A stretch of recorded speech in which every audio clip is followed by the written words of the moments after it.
សួស្តីបងប្អូនទាំងអស់គ្នាបាទជាទីនឹករលឹកនិងជាទីគោរពស្រឡាញ់រាប់អានបាទយើងវិលត្រឡប់មកជួបគ្នាសាជាថ្មី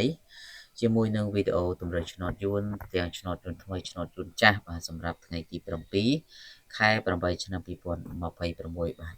អញ្ចឹងបងប្អូនបាទសម្រាប់ថ្ងៃនេះបាទក៏មិនខុសពីថ្ងៃមុនទេបាទយើងក៏មាននៅតម្រូវលេខបុកពុក ABCD សម្រាប់ចែកជូនបងប្អូនយកទៅធ្វើការផ្សងសំណាងទាំងអស់គ្នា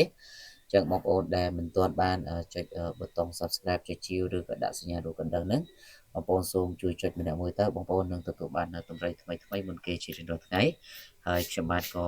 បានទទួលនៅកម្លាំងចិត្តពីបងប្អូនដើម្បីរៀបចំវីដេអូថ្មីចែកជូនទៅកាន់ពុកម៉ែមានផងដែរអញ្ចឹងអ្នកទាំងអស់គ្នាបាទយើងចូលទៅកាន់តម្រៃរបស់យើងបងប្អូនកុំភ្លេចបាទត្រៀមប៊ិចនិងត្រៀមកដាស់ធ្វើការកត់យកលេខទៅលេងទាំងអស់គ្នាបាទយ៉ាជាស្រ័យបាទ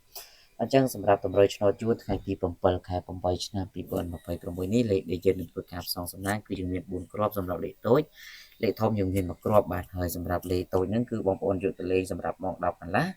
ម៉ោង1កន្លះម៉ោង4កន្លះហើយសម្រាប់នឹងមួយទៀតគឺយើងលេងម៉ោង6កន្លះយើងលេខ4ម៉ោងហ្នឹងបាទចឹងអ្នកនរគ្នាសូមលេងបាទយើងយក69បាទបើបងប្អូនមានលទ្ធភាពអាចគុណត្រឡប់ទៅបងប្អូនបាទយក69យក9គាត់បាទហើយ